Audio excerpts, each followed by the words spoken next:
Só para entrar um pouco na construção, né, algumas diferenças lá. A principal é o método construtivo, né, lá eles nem sabem o que é tijolo. Deixa a obra mais leve, né, a gente gasta menos com estrutura. E assim, uma curiosidade 7% lá... 7% da economia. 7%. Cada etapa da obra tem uma fiscalização da prefeitura. Uma das casas que a gente está construindo ali, num período de 18 meses, a gente teve 60 inspeções da prefeitura. Porque eles analisam todos os pontos. O terreno está vazio, fizemos uma marcação para fazer a fundação. Antes da gente cavar qualquer coisa, eles vêm ver se a marcação está correta. Vem com o topógrafo e falam, beleza, está tudo certinho. Está tudo certinho, pode fazer. Na hora que a gente cavou, eles vêm ver se a profundidade está tudo certo lá. Antes de fazer a concretagem, tem que fazer a ligação do esgoto com a rede da cidade. Então eles já fiscalizam isso na fonte. Então cada etapa precisa sincronizar isso para não perder tempo de obra. Em cidades menores a gente consegue fazer de um dia para o outro. Miami Beach, por exemplo, que é uma cidade maior, a gente leva uma semana mais ou menos para fazer o agendamento. A gente agenda com uma semana para eles ir lá visitar. Lighthouse, o ponto que a gente pede num dia, eles vêm no outro, se eles não vêm no mesmo dia. Então tem esses pontos, mas tu tem que estar preparado. E quando a gente faz a parede, né, a gente levanta o frame, bota o primeiro drywall e começa a preencher essa parede com a hidráulica, com a elétrica e com o sistema de ar-condicionado. Aí depois que a gente está com tudo pronto, a gente chama os 3 fiscais da prefeitura, que fazem uma de cada um, e no mesmo dia eles fiscalizam tudo. Se tem alguma coisa errada, e o nível de errado é assim, aquela tomada no projeto ele está a 10 centímetros do chão e aqui tu botou no meio da parede. Ou tu arruma a tomada ou tu arruma o projeto. Senão eles não aprovam. Enquanto eles não aprovarem, a gente não pode fechar o outro drywall. Então a gente vai passando em todas essas etapas, de modo que quando eles fazem a inspeção final tem o abitse.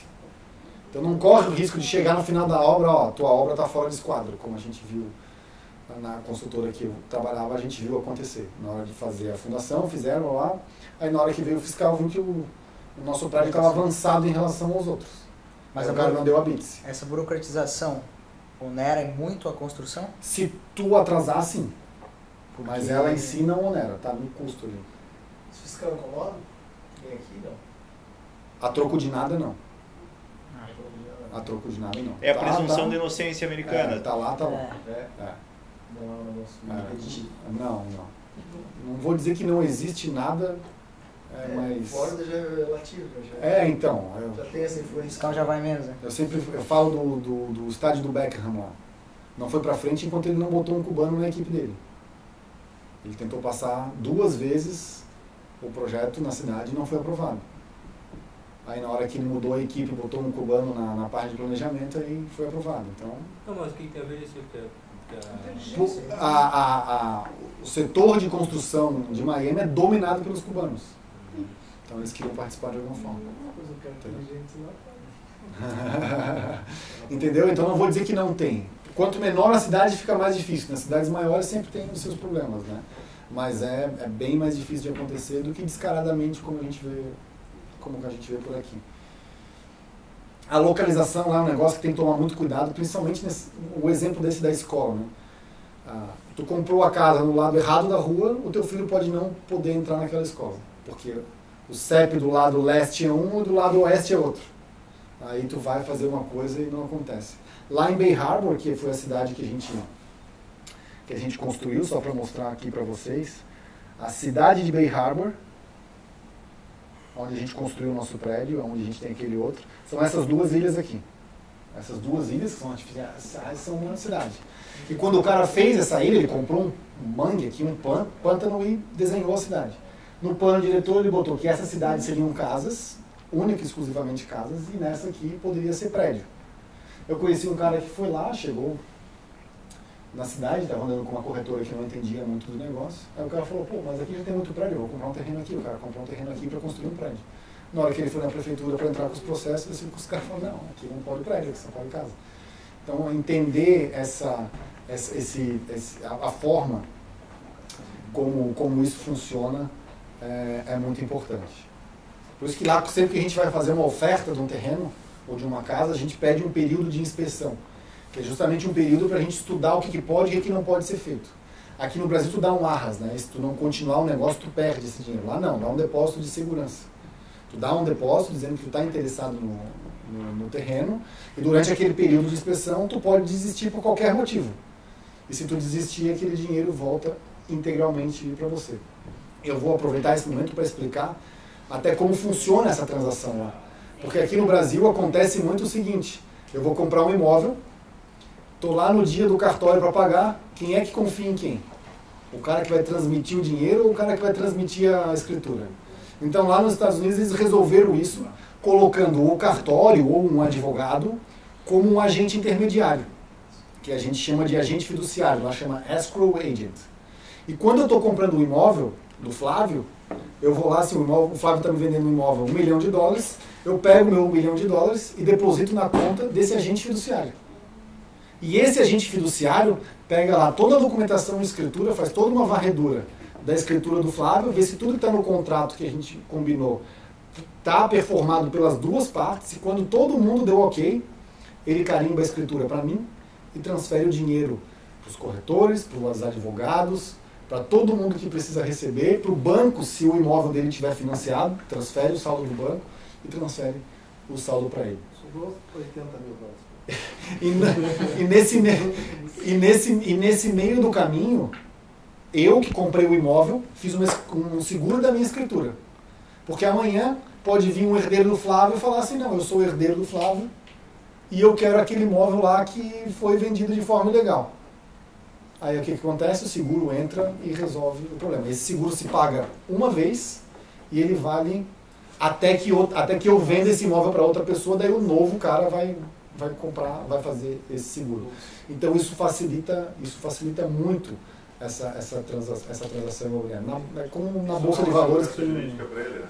Dá uma segurança. Aqui, recentemente, há 2 semanas, na verdade, tivemos um caso de imóvel de um cliente nosso que ele comprou em 2016 e não escriturou, e veio uma ordem de um juiz, aliás, ele vendeu o imóvel dele, e veio uma ordem de um juiz num processo trabalhista pedindo para bloquear o imóvel, para penhora, indiferente de quem estiver o nome do título. Nossa. Bem assim a decisão, não importa o nome de quem está, o que importa é que na época estava o nome dele. Sim. E aí e de onde eles buscaram a informação? Não foi nem pelo registro de imóveis, foi pela declaração de imposto de renda do cara. Sim. E aí pegaram aquilo ali e colocaram. E o cara que comprou teve um nesse caso, essa teve que se escritura com incomodar. esse seguro, ele entra com embargo de terceiro aqui, né?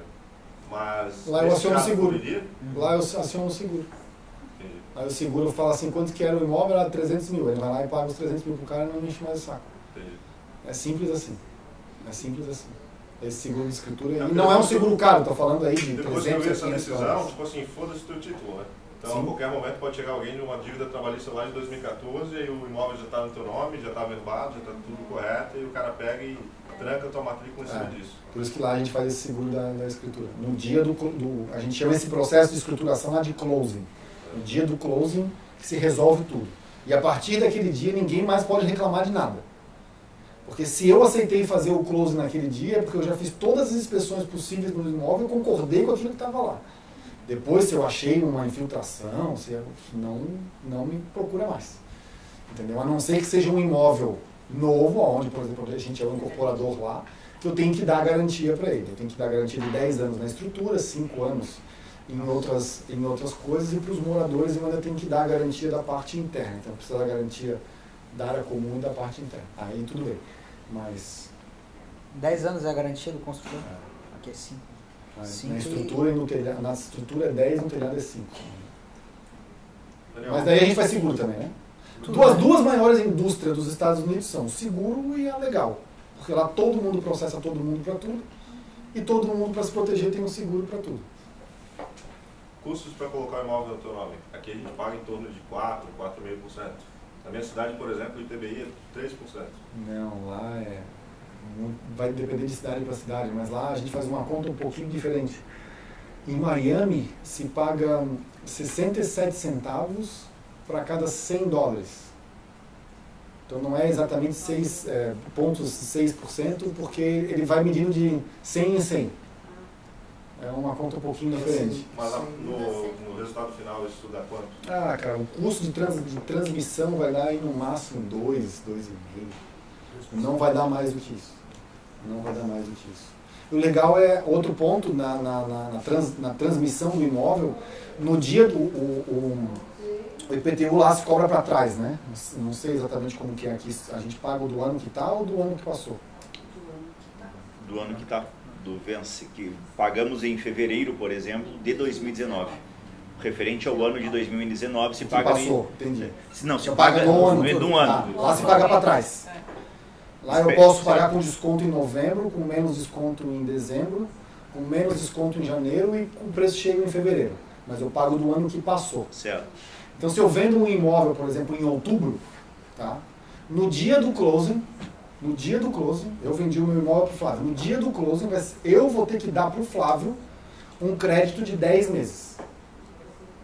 Porque lá em fevereiro, o Flávio vai pagar o imposto cheio. Só que no dia do closing, ele recebeu um crédito de 10 meses. Então, ele já vai receber esse crédito no dia do closing. Então, essa conta é feita lá no final. E se tem associação de condomínio, é a mesma coisa. Ver o que está pendente, o que não está, dar o crédito. Então, no dia do closing é feito tudo isso. A escolha do arquiteto é algo que é importante, justamente por causa dessas nuances específicas de cada região. É bom entender, ter alguém que entenda bastante. Lá não existe CUB. O empreiteiro, ele dá o orçamento baseado nas plantas que ele recebe. Depois eu vou explicar as formas do contrato ali.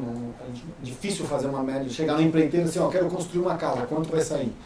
Ele jamais vai te dizer, vai sair $150 o pé, $250 o pé. Ele vai assim, me dar as plantas, e com base nessas plantas eu vou te dizer o que eu vou gastar. Então se faz basicamente isso. E é aí que entra o General Contractor. O General Contractor, pelo nome, né? Contratador geral é o cara que vai coordenar toda a obra. Ele vai contratar todos os subcontratados. O cara que vai fazer a estrutura, o cara que vai fazer a hidráulica, o cara que vai fazer a elétrica, o cara que vai botar os cabinets, porque lá os imóveis residenciais a gente entrega com a cozinha e os banheiros funcionando. Então ele que vai fazer esse papel de contratar. Você como dono, se você vai construir uma casa para você, na hora que você for pegar o seu alvará na prefeitura, você pode dizer, ó, eu sou o dono agindo como um General Contractor. Mas para ser empreiteiro, tu tem que ter uma licença na prefeitura autorizando fazer isso. E normalmente o General Contractor, ele vai trabalhar de uma dessas três formas. Ou ele vai pegar todas essas plantas e te dar um valor fixo e o risco fica para ele. Se ele gastar mais ou menos, o risco é dele. Normalmente ele bota uma gordura para ele, ter o lucro dele, lógico. E de novo, é com base nas plantas que ele recebeu. Se durante a obra tiver mudança, ou por parte do dono, ou por exigência de projeto, deu uma incompatibilidade de projeto. Se ele tiver que desmontar e refazer para ajustar, isso vai ser cobrado extra. Então aquele custo fixo é imaginando que aquelas plantas estejam perfeitas. Se tiver qualquer modificação, ele vai cobrar mais por isso. E é aí que muitos pegam os desavisados. Porque tem muita planta de arquiteto que vem incompleta. E o cara não vai falar. E ele te dá um preço baseado naquilo. Aí chega na obra e ele fala, ó, faltou isso, faltou aquilo, faltou aquilo. Aí ele vai te dando o time de ordem e o teu preço vai aumentar. Então por isso que é bom o arquiteto para cobrar isso. O outro modo é o Cost Plus, que é o custo mais uma taxa de administração, que daí nessa forma é aberto, todo mundo vê o que está acontecendo. E o terceiro ponto é o preço máximo garantido, que é uma mescla entre os dois. Ele pega as plantas, te diz qual é o custo máximo que aquela obra vai custar, e o que ele conseguir economizar dali, normalmente ele divide entre ele e o proprietário. Vamos dizer que a obra era 1 milhão e custou 800 mil. Esses 200 mil vai ser dividido entre os dois. É como se fosse um benefício para ele ter trabalhado na melhor forma possível. Quem for construir lá, é bom contratar essa pessoa que se chama Owner's Rep, que é justamente um cara que entende de obra, que vai ficar entre você e o General Contractor, para ele não te dar essas passadas de perna que eu falei. Então, isso é interessante para obras grandes. No nosso prédio, por exemplo, que a gente construiu, a gente contratou essa pessoa, ela custava aproximadamente $4.000 por mês, mas só na análise do seguro ele economizou uns $80 mil para nós. Então, valeu a pena o investimento. E lá, justamente pelo processo construtivo ser muito mais prático e simples do que aqui, a mão de obra é praticamente 30% do custo e o resto é material. Então, essa é a diferença de se construir de uma forma mais otimizada. Seguro, como eu falei, o cara que trabalha tem o dele, a empresa que contrata ele tem o dele, o General Contractor tem o dele e você como dono tem que ter o seu também. para cobrir todo mundo, porque na hora que dá o problema vai um acionando o seguro em cadeia assim, né? Um joga para um, outro joga para outro, joga para outro. Mesma coisa quando dá algum problema na obra, vamos lá, eu entreguei o prédio, deu um problema na obra, o comprador vem em mim, sou o incorporador, eu aciono meu seguro e jogo para o general contractor, que foi quem executou o projeto. Ele aciona o seguro dele e o seguro vai lá e ele se entende e resolve o problema. Então por isso que a indústria do seguro lá é a maior que tem, não é à toa que o Warren Buffett tem uma empresa de seguro e embaixo ele tem todas as outras, porque é o que mais dá dinheiro.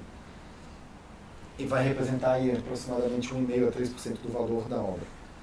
O financiamento de obra lá é muito interessante para quem vai construir, vale a pena, independente se é uma taxa mais baixa ou se é uma taxa mais alta, porque as margens de construção lá são muito menores do que aqui. Aqui é normal, era normal, pelo menos há 10 anos atrás, o cara construir uma casa e quase dobrar o capital, ganhar 80% ou 50%. Lá, uma margem de lucro vai ser entre 20% e 25%. Uma casa que a gente constrói por 2,5 milhões, o lucro vai ser 450, 500 mil dólares. Então é um lucro apertado. Então por isso que vale a pena fazer a alavancagem financeira. Que daí o banco, eu tendo o terreno quitado, todos os projetos aprovados, ele vai me aprovar 65% do valor do projeto inteiro, que normalmente vai dar aí o valor da obra completo. Então eu preciso ter o dinheiro para o terreno para desenvolver o projeto. O valor da obra, de material e mão de obra, o banco consegue me emprestar basicamente tudo. Aqui taxa. Bom, se você tiver muito dinheiro e mostrar para o banco que você não precisa dele, ele vai jogar a taxa lá embaixo, 1%, 2%, como são as grandes incorporadoras dos Estados Unidos. Se você é uma pessoa menor, normal, como nós, vai variar entre de 5% e 10%. Aí tem as pegadinhas. O Banco do Brasil, por exemplo, ele tem uma taxa bem pequenininha, 5%, 6%, para financiar. Porém, qualquer obra acima de 1 milhão, não só o Banco do Brasil, mas outros bancos, eles cobram, como tem aqui no Brasil, o seguro de término de obra. Porque ele não quer o risco para ele do cara quebrar, o general contractor quebrar, o incorporador quebrar e ninguém terminar aquela obra. Esse custo, esse negócio, esse seguro, custa em média 3% do valor da obra. Então os 5% do banco, 5, 6, mais esses 3% já foi lá a 9, 10.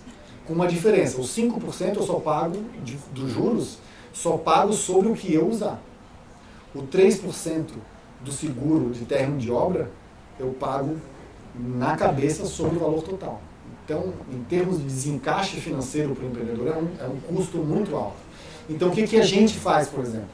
Como a gente já está lá financiando, já vamos para a nossa 5ª obra, financiando sempre com o mesmo cara, hoje o cara não me analisa mais nada, ele já sabe, já viu que a gente pegou o empréstimo, já pagando tudo, ele não me cobra esse seguro, ele me cobra 10% de juros, mas assim, eu ligo no dia seguinte, o dinheiro está na conta.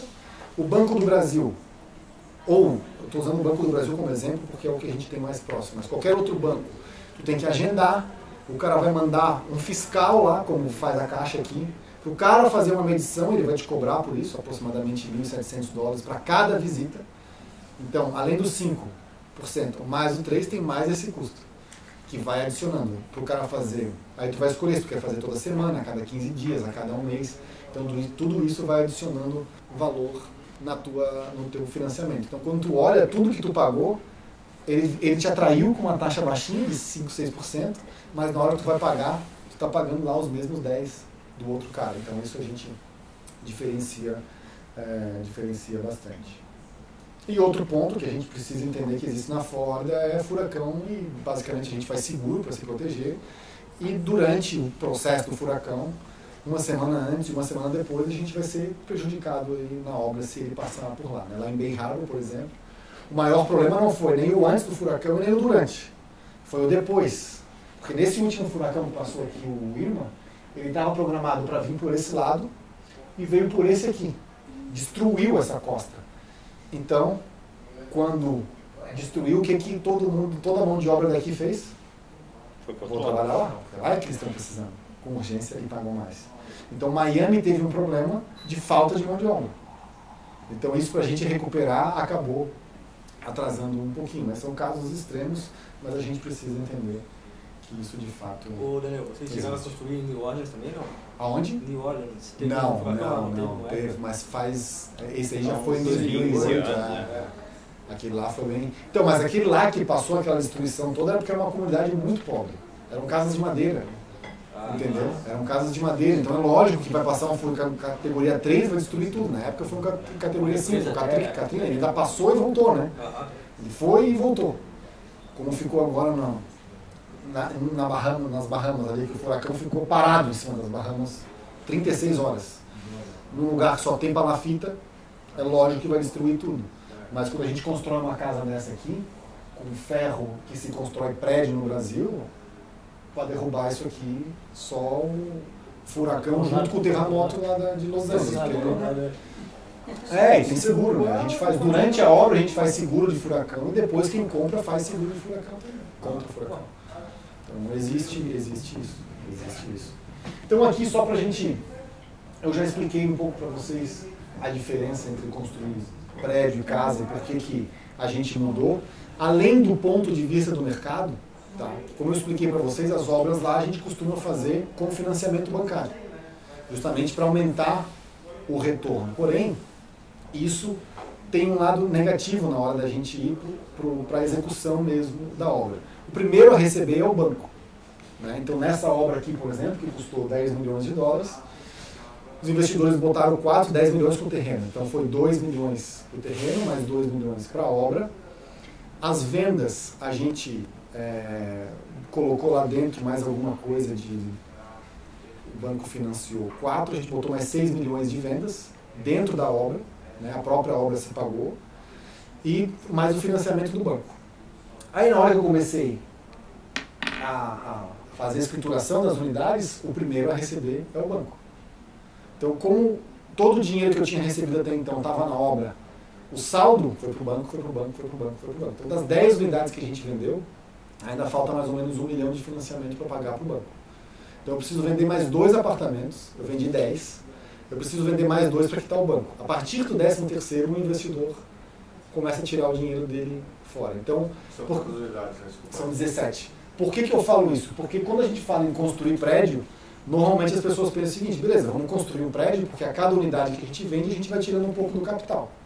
Mas tem que lembrar que o primeiro que vai receber é o banco. Aqui é igual. Então, no mercado em alta, ninguém se preocupa com isso, porque tu vende 100% na planta, como era aqui em 2003, 2004, 2005, até 2008. Até 2008, é. O cara fazia ali, o pessoal ia lá, qual que tu quer, não, já vendeu, vendia tudo, aí não tinha risco. Mas quando o mercado arrefece, como aconteceu agora, aí a gente se vê, eu costumo dizer que a gente está meio grávido. Acabou o projeto, mas o dinheiro não voltou ainda.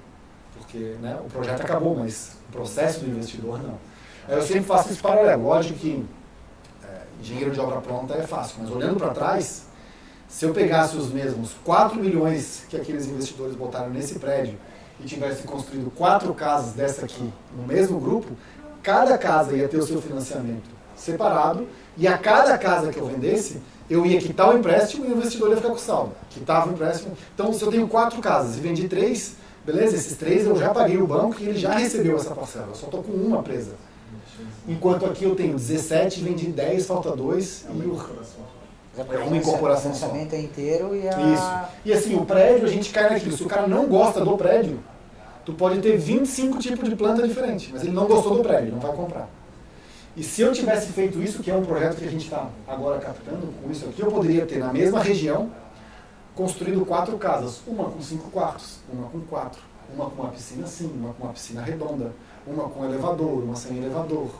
E aí tu diferencia, porque o mais difícil o que é? O Fernando está aqui. O mais difícil é a gente captar o cliente. Na hora que eu capto ele, se eu tenho uma chance, eu tenho que ser muito bom. Tem que achar o cara certinho. Agora, se eu tenho 4, 5, mas eu queria um quarto a mais. Não, vem cá que eu tenho outra casa.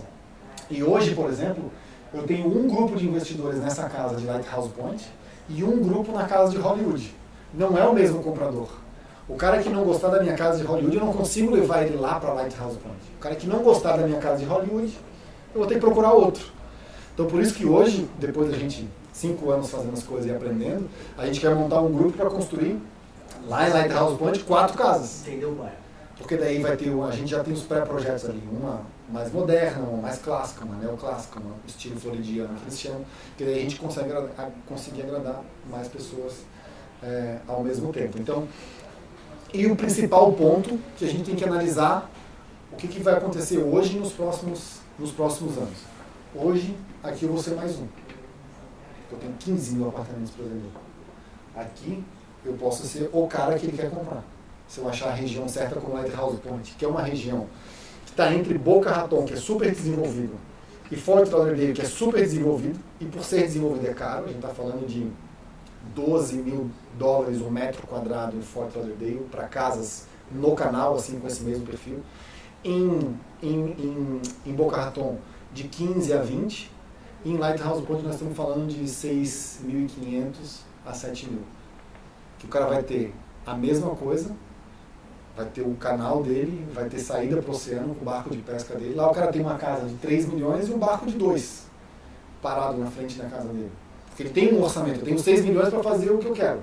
Se eu for para Boca Raton, com 6 milhões eu só compro a casa. Se eu for para áreas como Lighthouse Point, eu posso comprar a casa e ter o barco que eu quero.